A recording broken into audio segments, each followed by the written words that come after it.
Everybody, welcome back. This is the ISI Project. I'm your host, Warren Allen. Today we got a special guest. This is a young man who is phenomenal in the kingdom. Not just in the kingdom, but in everyday life, right? And I felt like he is perfect and tailor-made for the topic we're going to be talking about today, which is sometimes a hot button topic for some men. But we're going to get into it today. And what we're talking about today is servanthood within manhood. And I have seen this young man serve diligently in our church. I've seen him serve others just outside of the four walls. He's a family man, a businessman, an honest man, upright. And today, I want you guys to give a warm welcome for Q, a.k.a. Quinta Cash. That's me. That is me. Glad to be here with you, Warren. This is always it's a pleasure. Thank you. On my behalf. Thank you. Great things are coming. Yes, sir. That's right. The pleasure is all mine. Pleasure is all mine. Before we get started here, look, this is you guys on this journey with me. This is the first couple of episodes here, so you might see the sets change from the last video. Then on top of that, we're still getting things together. You may see the TV change and go back, but it's okay. Just rock with me. We're going to continue to keep operating in excellence as things progress. We're going to just keep getting better and better and better. So, Q, again, like we go to the same church. Yes. Shout out Love Story Church. Love Story. Yes. Best. Pastors best, John best. and Aventer Gray. The best. Yeah, as it comes. Yeah, we're definitely honored to be there. Yes. With this topic, man, I was thinking because and we'll get into this, but I felt that, again, you were tailor-made for this. You know, when I was thinking about the topic, I said, man, you're the right man for the job. So I had a question for you. Again, Okay. Servanthood within manhood. What does servant leadership mean to you? Servant leadership means to me doing what God wants me to do. And not only doing what God wants me to do is putting him as my priority, putting him first, and also really just put aside self, and make myself available, make myself available for the kingdom, and knowing that whatever I do is for his kingdom and for his glory, that we need each other. So it's actually let him be over me, like a pilot over my life, over my energy, and doing what I'm supposed to do for the kingdom, That's good. That's powerful, Q. I love that. For me, I know recently I was kind of delving, that topic myself. Right. What exactly is servant leadership? I think you said that perfectly. I feel like, it's just put it like you said, putting others before yourself. Yeah. Right. Now, it's not always easy. Right. Yeah. It's not always easy, and I think sometimes, not to cut you off, No, being in servanthood and trying to serve, it do comes with challenges.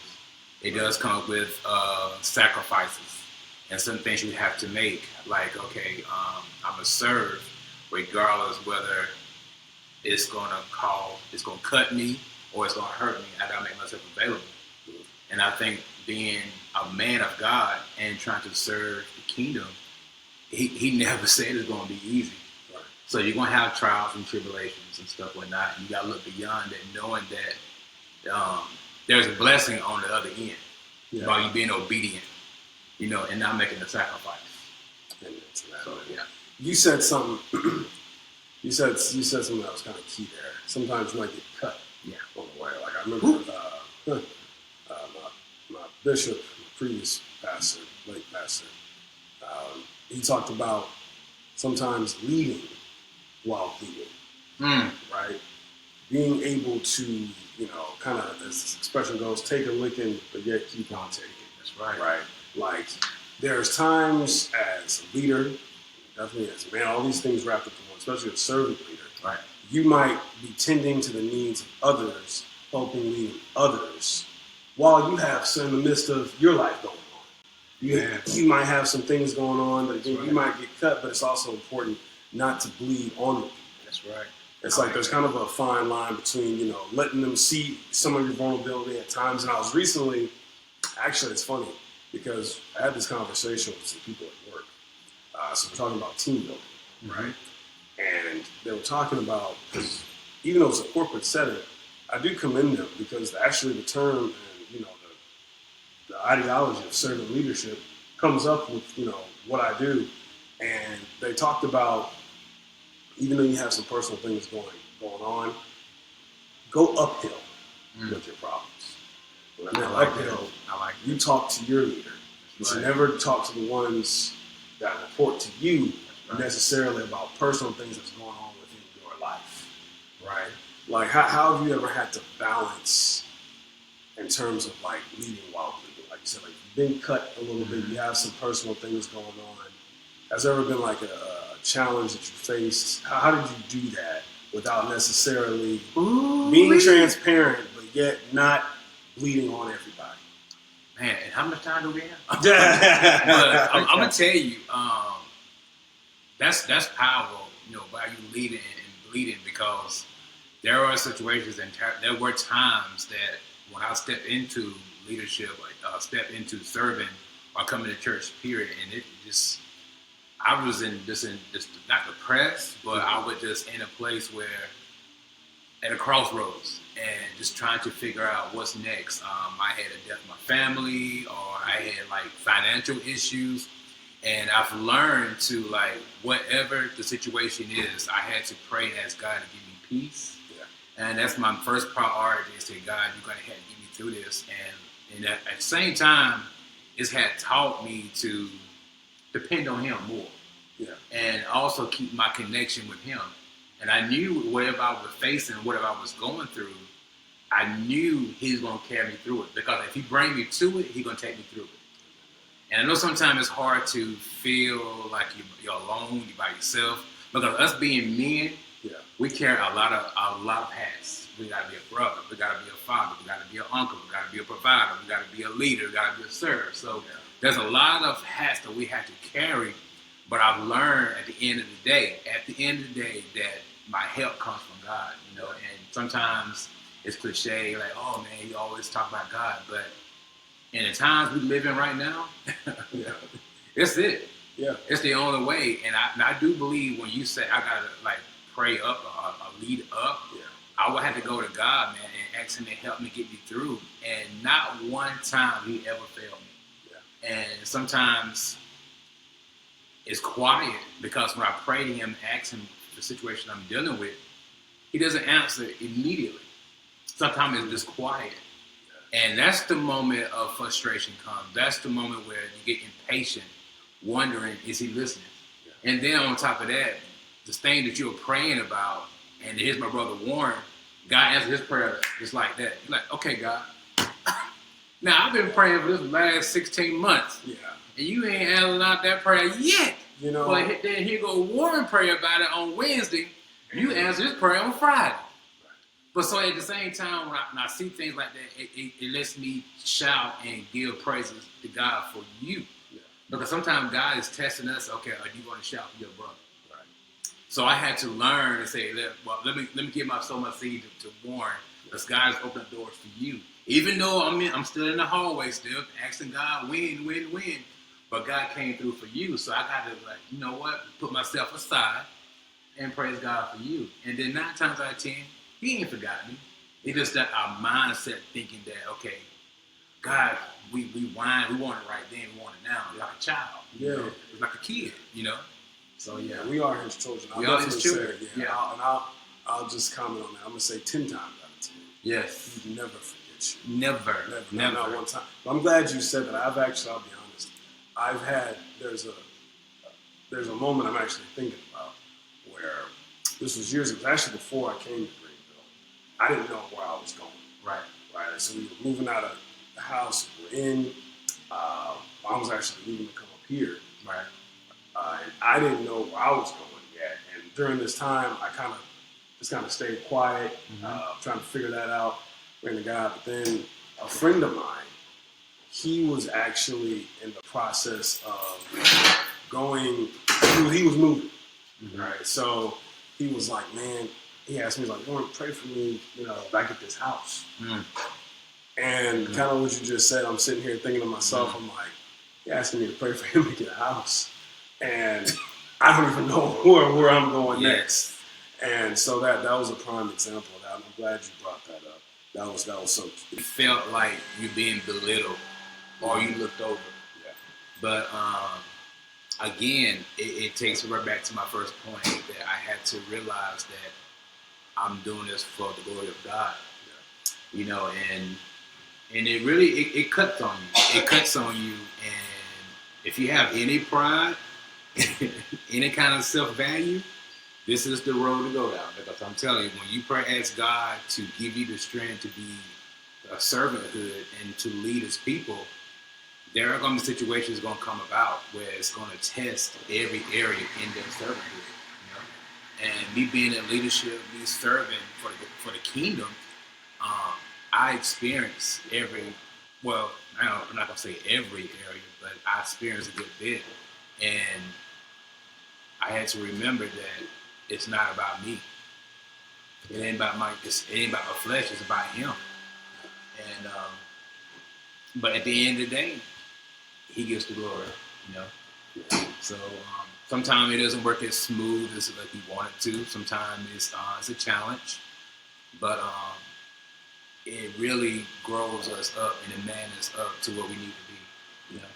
And whatever we experience, sometimes I believe it builds by testimony.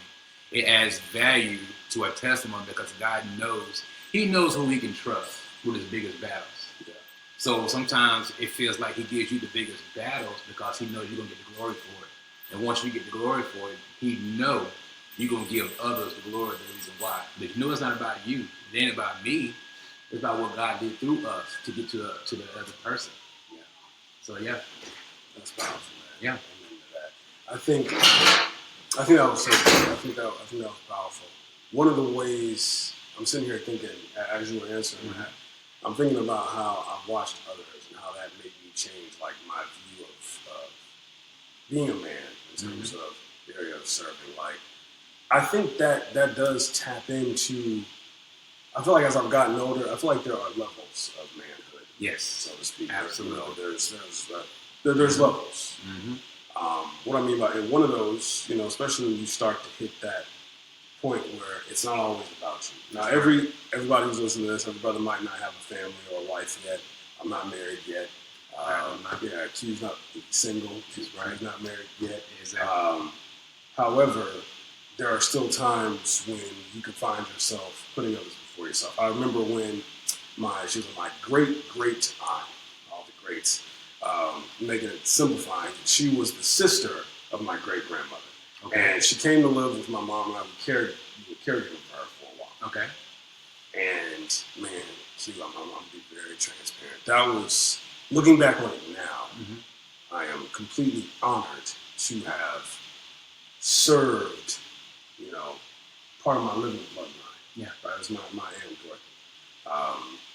That was a complete honor for me to do that. But at the time, I wasn't ready, because this kind of came out of the blue. I wasn't ready to do this. I wasn't ready to serve. So I'm doing things. And again, there goes the screen like I talked about a little bit. I was doing things that I didn't think I was going to be doing. Right. So what I mean by that is, we're talking about caregiving. I want you to think everything you can think of. I was doing. Feeding, change. If she had to go to the restroom, I'd clean her up. Yeah. With that, I had to take care of all of that.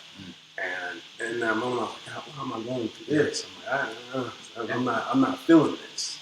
And it actually, if I'm being completely honest, it was a time where it was making me feel less than. Yeah. Because I felt like I was regulated to, I gotta, I'm caring for this person. But what God had to do with me on that, where I wasn't less than. I was more than.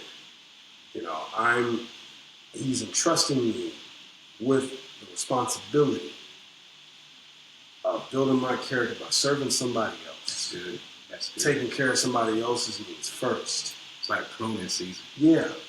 And I had to go through that. And as time went on, being at Georgia building a bond. She was going in the year she ended up going to be with the Lord about at 98.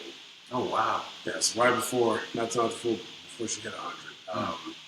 But I remember that time in my life. It was back, my mom was still in Conyers, and that changed. And also even watching my father, he took care of my mother and I. There were times where, again, making sure if it was something simple as the act of serving, like making sure her car was okay. Yeah.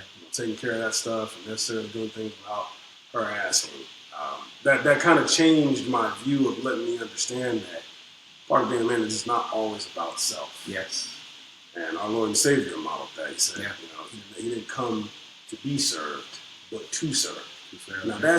that's a huge. I'm stop right there. I'm not necessarily trying to preach, but as the expression goes, that'll preach there, because you really, if God Himself is saying, I didn't come here for it to all be about me, right?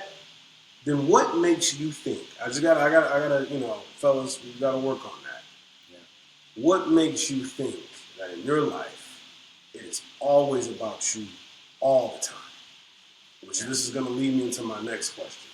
I feel like it's okay. There are seasons maybe when things might be, you can be your main focus at times. I don't think there's anything wrong with that, but that's not going to be your life at all times.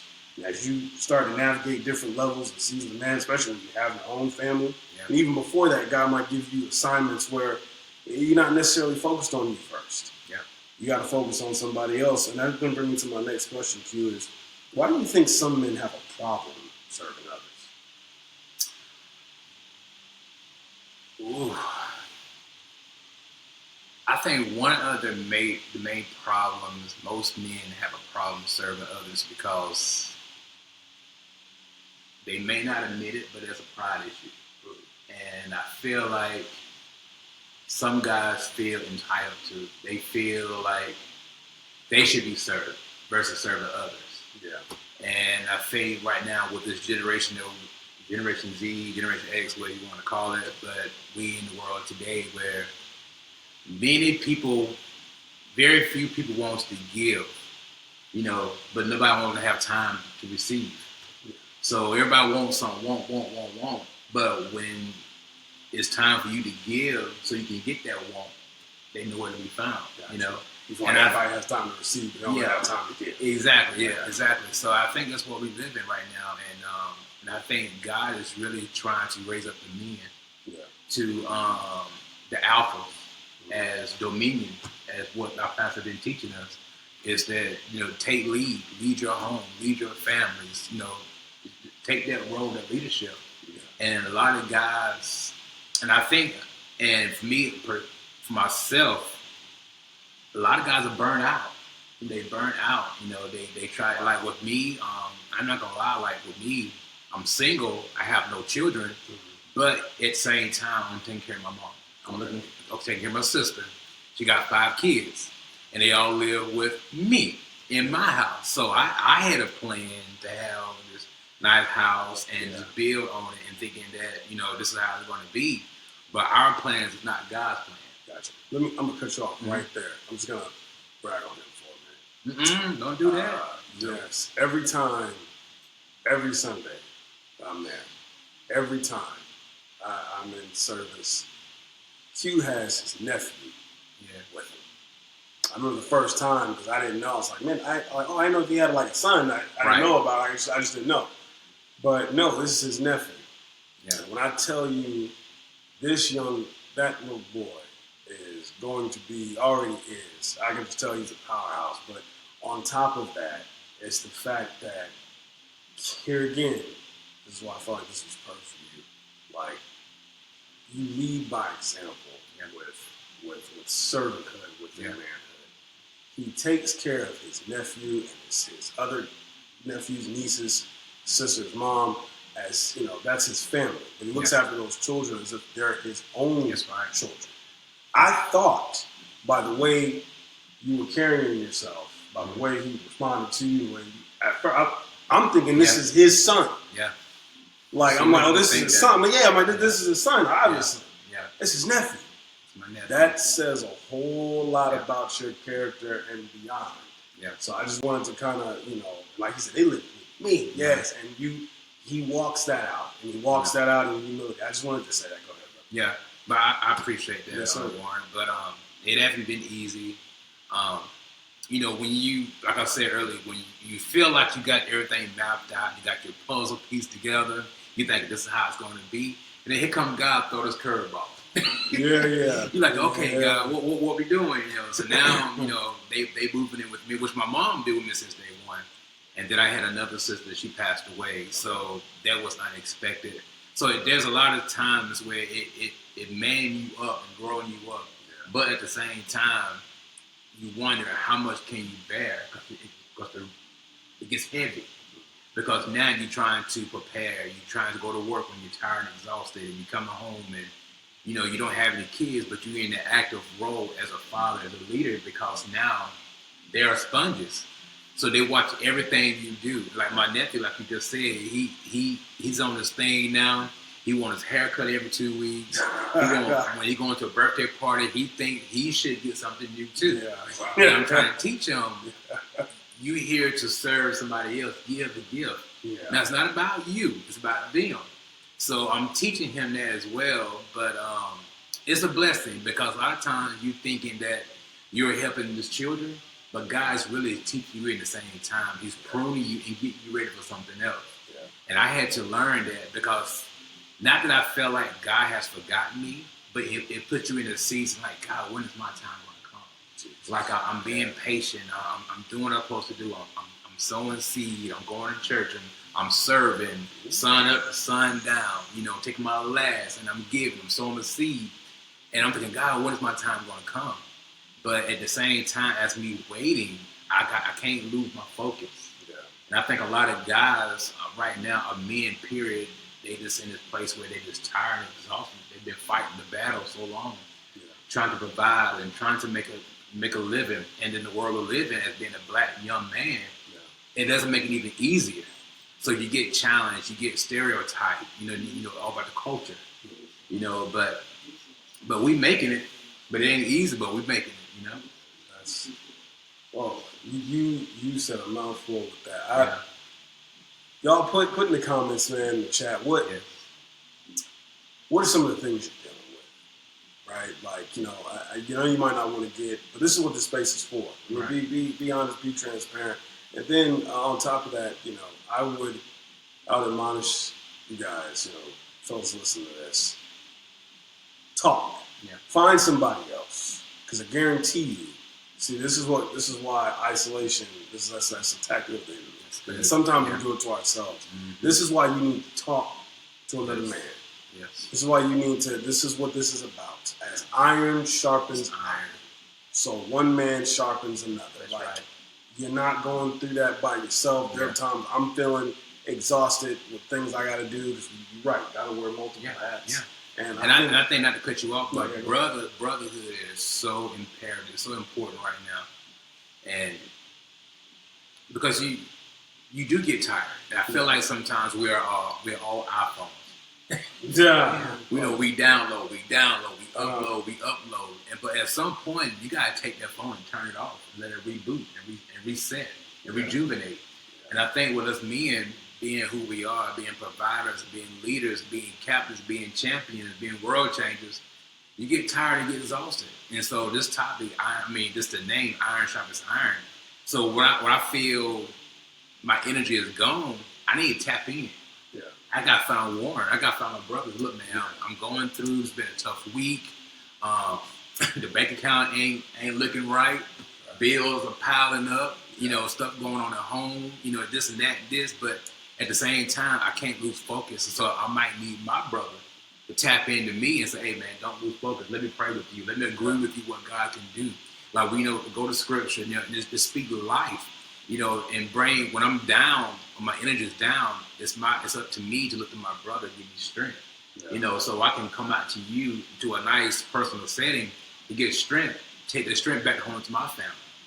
So now I can put it on my nephew, put it on my mom, my sister. They get tired and they get exhausted because they in this place, they want to get married and they want to do this and do that, and the holidays are coming, and you know, there's just so much going on. The world going 100 miles per hour. Yeah. And you gotta find time to keep up, Yeah. keep going. Yeah. So yeah, so That's good, man. yeah, You gotta rest Yes, sometimes to we reset. do. Yes. I'll put that in the chat. Yes. Put it in the chat. Yes, Hashtag rest to reset. rest to reset. Like you gotta get refreshed. Yeah. You know, again, and that's the if you're, especially with the topic we're talking about serving others, right? Mm-hmm. And so in that moment, now I'm talking about serving others, but I'm telling you, hey, make sure you rest to reset. Yes. Make sure there's a fine line here and a balance. Yes. Right. Yes. It's not one thing. Again, I said it's not always about you, but then at the same time, leading while bleeding, you got to take care of yourself while you're taking care of others. But you do need to make sure that you also are being filled at some point. Because as men, don't get me wrong, right? Like, you know, you're the head of your household, whether or not you got a full-blown family or not. I mean, if it's just you in there, you're the head of God's head of your life. That's right. If you're looking at yourself as a business, you're the CEO, right? Like if your life is, you know, John Smith Incorporated, you know, you calling some shots for your life. Mm-hmm. Yeah, you're submitted to the Lord, you know, but in these day-to-day decisions, you have decisions you got to make, right? So you also got to make sure, you got to take some time for yourself to make sure you're running at the best capacity, optimum capacity that you can. That's right. And again, that's some of the dichotomy that people face, right? That we face as men, because you got to be there for others, but then there are some times where you have to make sure you're taking care of yourself, so ultimately you can continue to take care of the others you need to take care of. That's right. I think that's powerful too. Yeah. Let me ask you this: have you navigated some challenges how have you navigated some challenges that you face, not only in ministry, but in life when you put others before yourself? Like, what were some of the challenges that you faced when you put some others before yourself?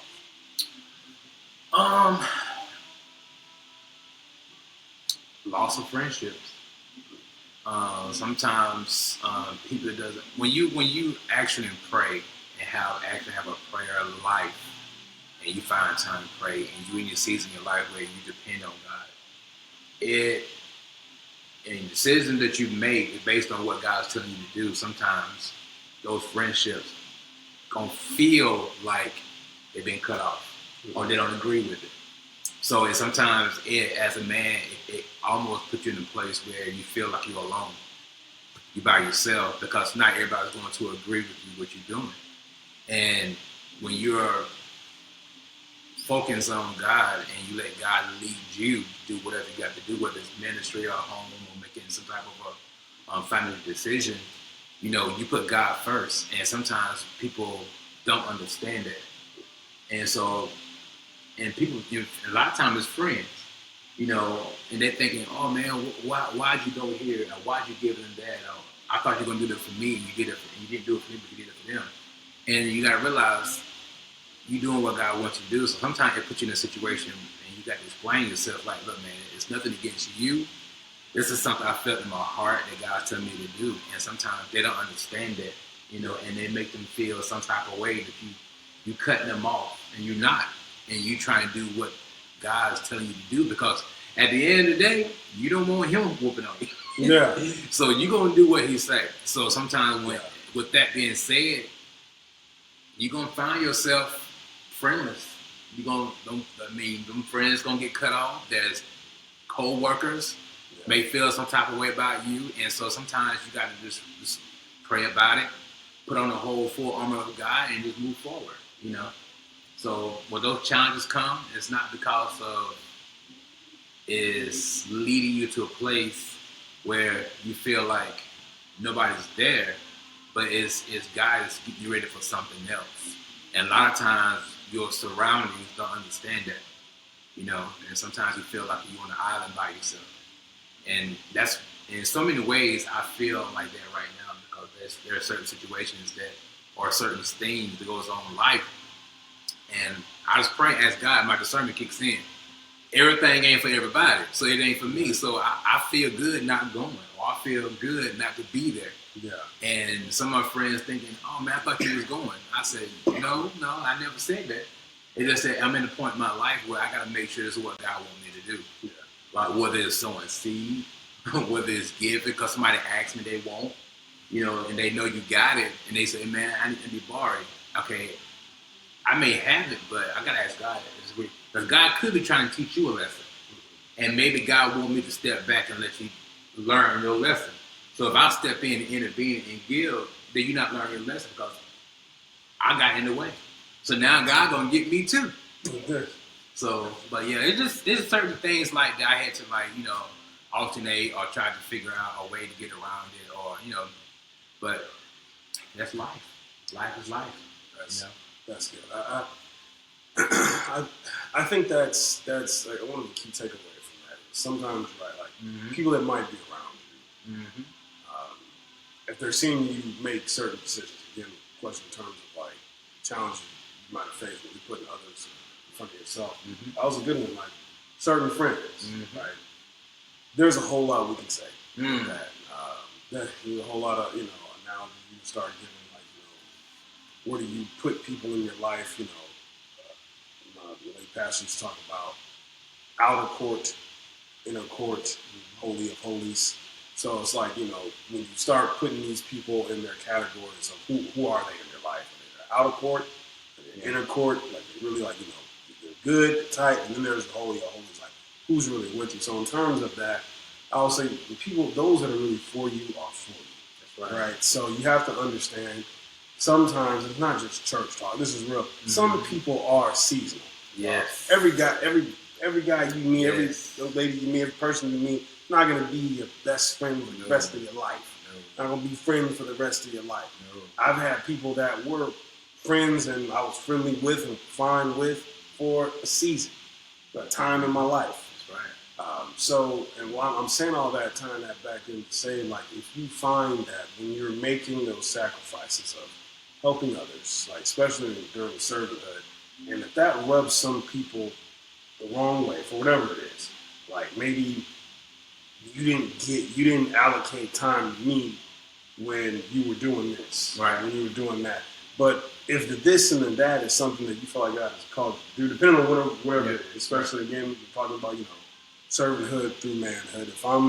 If you got to tend to your nieces and nephews or something, but one of the fellas mad because they wanted to go out and go catch the latest movie, or hey man, let's go to the ball game.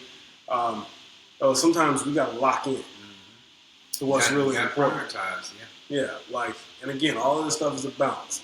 We're not saying you can't have downtime and things like that, but there are times when you might have to make those sacrifices. And if that bothers some people, then you got to start asking yourself, especially if you're making the right choices for you, but they have an issue with you making those choices that pertain to the betterment of yourself and your family. You got to start questioning: is this person really a person that needs to be in my life? Exactly. Right. Exactly. So these are the questions you got to start asking. Yeah. I think that's a powerful thing. Yeah. I feel like I think you have some amazing takeaways. Yeah. From the day. Like, what do you feel? What would you say to another young man out here who's watching, who might not still understand the value of serving somebody else? So, like, if we kind of close here, what would you encourage somebody else to do if they're not currently serving others in any sort of capacity? What would you encourage somebody who still feels like it's all about them? What would you tell them? Or older man? For number one, I would say to any human being, period, don't give up. Don't give up. Remain focused. Set small goals, achievable goals, things you know you can achieve to go to the next level, and stay. If you don't have a prayer life, bro, you got to learn to pray, and there's always power in your tongue. Like, even though the surroundings that you are around is not what it's supposed to be, you have to speak life in existence. And I think I know that there's power in your tongue. And so I think whatever you're going through, you may feel like it might be permanent, but it's not. You have to, at some point, and I tell this to a lot of my friends, whether they are Christian, or they go to church, or they just at work, or we're hanging out downtown, there's power in your tongue. Yeah. And a lot of times we get caught up calling things what we see in front. This is how it's going to be. You know, you got to look at that thing as not, call things not as they are, and say, you know what, I am going to get that job. I am going to get the money I need to get this house. I won't be living here forever. And that's what I love about Love Story Church, man. With what I pastor, faith is so important to believe. And I feel like us being brothers, we have to get to that place where we got to stand on our faith, believe, stay on our knees, stay prayed up, and tackle the world, you know? And we're not alone. It feels like you're by yourself, but you're really not. And I feel like right now we're in that season that prayer is the most key, and you believe and stand on your faith and believe. So at the end of the day, stay prayed up, believe, and keep the faith. And hold on. That's it. Q, I appreciate your time. Man, today. this has been a pleasure, bro. This is cool. I love it. I love to sit and talk. Yes, sir. Yeah. I greatly appreciate you. Oh, yeah. Again, to the men out here, Yeah. again, this is what this is about. Yeah. This is a space for us, the ISI Project. I would ask you to, especially after today's episode, just take a minute, ask yourself, you know, how can I help somebody else in my life? If you feel like you haven't been doing that lately, what ways can you be a better servant leader in your life? What areas can you be a better servant leader? How can you put others in front of yourself? We appreciate your time. I will be back again. Thank you, just for rocking me. I appreciate your patience. And again, as we're going to continue to keep going with this, we're going to continue to keep fine tuning. We're going to go from glory to glory with this. Again, this has been the ISI Project. Your host, Warren Allen. Again, special guest Q. We appreciate you. I will see y'all next time. Peace out.